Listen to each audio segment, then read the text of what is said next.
Olá, como vão? Esse é o canal Descrente em Sobrenatural. Esse é o segundo vídeo, conforme eu prometi, vídeo 2, falando exatamente sobre esse livro daqui, A Grande Mentira da Humanidade. Eu vou analisar ele pedaço por pedaço, e dizer onde estão os equívocos, como eu disse, onde estão as mentiras, os erros, os desconhecimentos e as ignorâncias. Então vamos começar logo o primeiro livro de Moisés. Mentira. O primeiro livro de Moisés não foi Moisés que escreveu, né? Existem várias argumentações para isso, mas a maioria delas é realmente teológica. São os teólogos mesmo, cristãos e protestantes, historiadores da religião e filósofos da religião, que confirmam que o Pentateuco não foi escrito por Moisés. Por que não foi escrito? Moisés deve ter vivido no século X, no século X, um pouco antes, um pouco depois. Pessoalmente, eu acho que Moisés, Jesus Cristo, Sócrates, entre outros, são figuras mitológicas, nunca existiram. Mas eu não vou entrar nesse mérito agora não, isso não será no momento oportuno. Por enquanto agora vamos a essa questão aí. Moisés não escreveu por quê? Os próprios teólogos reconhecem, chama-se teoria documentarista. Eu vou botar aqui o site para vocês embaixo, aí nessa tela, e um pequeno texto. Segundo, as outras duas coisas porque Moisés não escreveu. Primeiro, porque como Moisés viveu no século X, o idioma hebraico só se transformou em idioma no século III. Logo, Moisés não escreveu em hebraico, logo não foi escrito.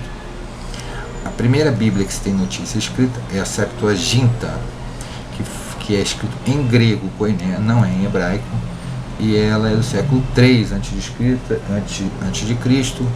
Segundo a mitologia, as historinhas, 70 ou 72 rabinos ou sábios judeus se reuniram e fizeram em 70 ou 72 dias a lorota sem pé nem cabeça. Ela demorou do século II ao século IV para ser escrita, demorou bastante tempo. A história é verdadeira, nada disso. E, por fim, se alguém for alegar os textos maçotéricos, os maçotéricos realmente remontaram o hebraico, porque essa língua de Deus foi construída com as seguintes características fantásticas para uma língua escrita. Ela é desprovida de vogal, ela não tinha ponto, ela não tinha vírgula e ela não tinha espaço entre as palavras, ou seja, era uma amontoada de coisas em contínuo. Imagina que, claro, ninguém entendia nada, ao ponto que os hebreus perderam essa língua. Eles não sabem mais como é que se falava aquilo, não tem a menor ideia.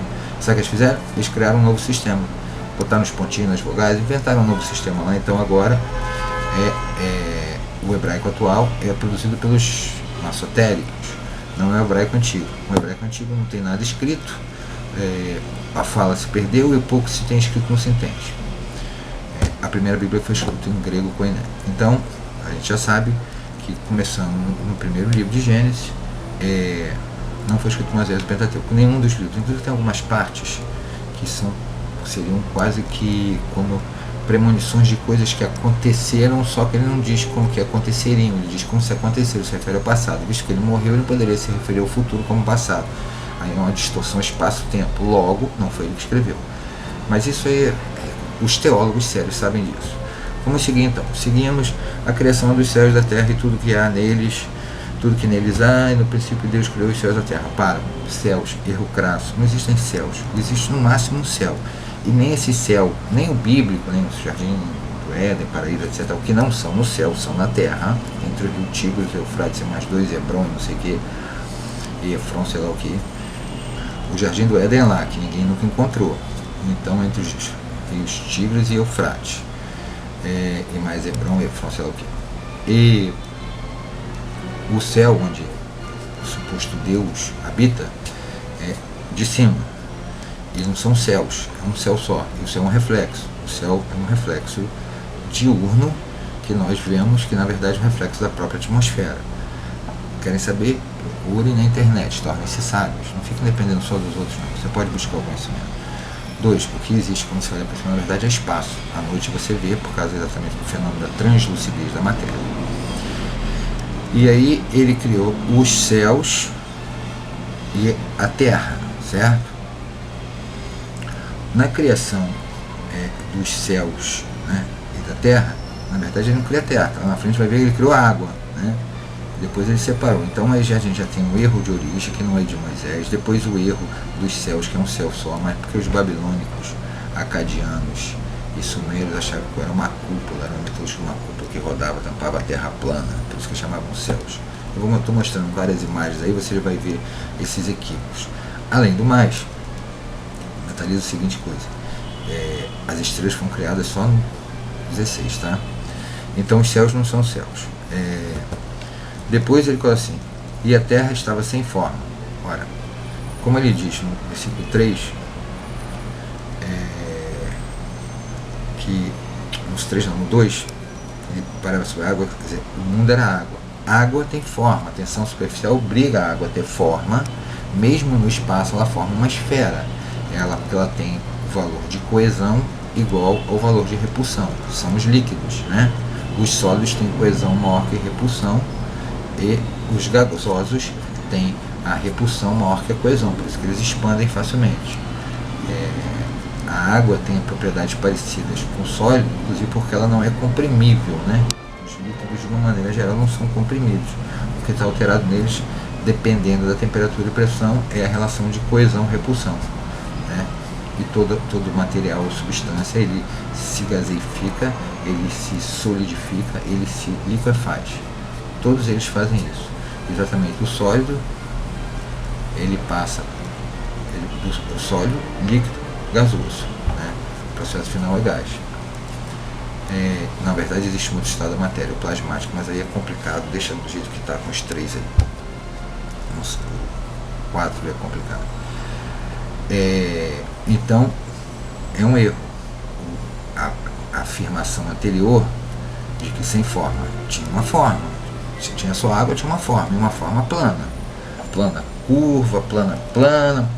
Não podia ser sem forma. Então, quarto erro. Quinto erro: havia trevas sobre a superfície do abismo. Sexto erro: abismo. Quinto erro: trevas. Sexto erro: por que trevas? Se havia trevas sobre a face do abismo e não tinha luz em lugar nenhum, Deus vivia no escuro. Ele vivia nas trevas. E como é que ele sabia o que era luz? Por isso que ele achou, quando fez a luz, que era boa? Tem uma mentira aí, né? Deus vivia nas trevas. Ele também não tinha noção de luz, né? Sabendo, inclusive, diz que Deus é a forma de espírito. Então, trevas. E continua sem trevas, mesmo quando ele manda fazer luz. Afinal de contas, ele cria o sol, a lua, que para ele é um luzeiro, que é grosseiro, deusinho burro, e as estrelas depois, no 16. Ou seja, como é que ele criou a luz sem ter nada? Não chegamos na luz, não, vamos deixar nas trevas. Então ele tinha uma noção de luz-trevas, mas ele não tinha nem luz e só tinha trevas. Então Deus vivia no escuro, sobre a face do abismo. Que abismo? Que abismo? Se não, só tinha trevas sobre a face do abismo, onde tinha luz por cima do abismo? Luz oriunda de quê? Se não existia nem sol, nem lua, nem estrelas. A lua só reflete, tá? Nem sol, nem uma estrela. Foram criadas depois. Tudo era trevas, não era só pela face do abismo, é tudo. Então, o abismo não existe, é a concepção equivocada da terra plana. O sétimo erro. O quinto erro: depois o Espírito de Deus pairava sobre as águas. Se o Espírito de Deus pairava sobre as águas, Deus é um Espírito, certo? Certo, fácil, não é difícil compreender isso. Então, se ele parava sobre as águas, Deus não é onipresente, ele é unipresente, ele está presente no lugar. Virão os gênios e falarão: mas ele está presente em toda a superfície da água, certo? Ok. Problema? E dentro da água, dentro da terra e no espaço universal criado, ele não está? Se ele está aqui, ele não está lá, ou está aqui e está lá, tudo ao mesmo tempo. Ele detona mais outra lei da física, está presente em 2 lugares ao mesmo tempo, no mesmo instante. O Espírito pode... Então por que ele estava sobre as águas? Porque ele não estava em tudo. Questões complicadas. Erro filosófico básico: feijão com arroz. Se Deus, o Espírito de Deus, estava sobre as águas, ele é unipresente, ele não é onipresente. Seguindo, sobre as águas. Que águas? Ele criou a terra. O volume de água da terra, atualmente, né, e ele deve ter crescido muito pouco ao longo dos 8.000 anos dessa historinha, é em torno de 1.350.000 quilômetros cúbicos de água. A gente sabe que a Terra nunca foi toda coberta por água, né? É improvável que a Terra tenha sido toda coberta por água. E não se tem nada disso. Mas mesmo se o fosse, haveria uma forma. esférica perfeita. Então o que ele acha é que a água e a terra vivem. Quanta ignorância, quanta ignorância. A água e a terra tudo misturado. Depois ele fez a separação da água da terra. Mas eles achavam que a terra boiava sobre as águas. Por quê? Porque eles já tinham noção de poço. Então eles furavam e encontravam água. Falavam assim, ó, lá de baixo tem água, a água vem daqui. Então por isso que eles achavam que tinha mais água do que terra. Na verdade, visualmente, se você olhar sobre a superfície, sim, né, você vai perceber que uma grande percentual da terra é coberta por água, mas embaixo dessa água tem terra. Ó, a água não é o elemento, a molécula mais existente no planeta. Muito pelo contrário, ela não é, ela é muito escassa até demais. Por isso que nós temos grandes problemas de água, né? No futuro temos grandes problemas de água. Então, eu acho que é só, né? Cheguei no versículo 2, já tem 7 erros, pô. E só para recapitular, para finalizar, Moisés não escreveu o Pentateuco. Quem fala são os próprios calvinistas, mas todos só. Não existem céus, existe só um céu. Na verdade não existe um céu, existe o espaço. Sem forma tinha que ter uma forma, já que era de água só, e a água tem forma, a água estava toda torta. Depois trevas, noção de trevas, Deus vivia nas trevas, a treva era só no abismo. Se não era só no abismo, a terra era iluminada, porque se não tinha sido ainda feita a luz, Deus vivia nas trevas. Abismo, não tem abismo, nunca teve. Isso é a visão da terra plana redonda, como uma das imagens que eu coloco. É o 4. Não, é o 5. O 6, o Espírito de Deus. Se Deus era um Espírito, ele não era matéria, e o Espírito de Deus caracteriza que se ele é um Espírito, ele passa a ser onipresente, ele perde a famosa potência da onipresença, porque ele só pode estar ali, ou ele está ali em Espírito, ou está ali em outro lugar. Existe outra unidade de Deus, o Deus Pai, Deus Filho, que não existia ainda, e Deus Espírito Santo. Deus Pai é que está presente, então ele desmembrou em 2, ele tem dupla personalidade, certo, tá bom. E sobre as águas, se estava sobre as águas, novamente caímos, o planeta foi feito de água primeiro, e depois se desmisturou uma coisa da outra, e se estava sobre as águas ele era onipresente, não onipresente. Bem, tem 7 erros, 7 trabalhos. Se vocês forem capazes de desvendar isso e me derem uma explicação razoável, claro que não vão dar porque não tem, né? Porque a mentira não tem explicação razoável. Eu quero agradecer a todos, né, pela atenção. O próximo vídeo será o vídeo 3, que eu vou falar dos versículos 3, 4 e 5, que tem mais um montão de mentiras, bobagens, erros, falácias, equívocos, ignorâncias e todo esse monte de besterol que é composto esse livro. Um abraço, até o próximo.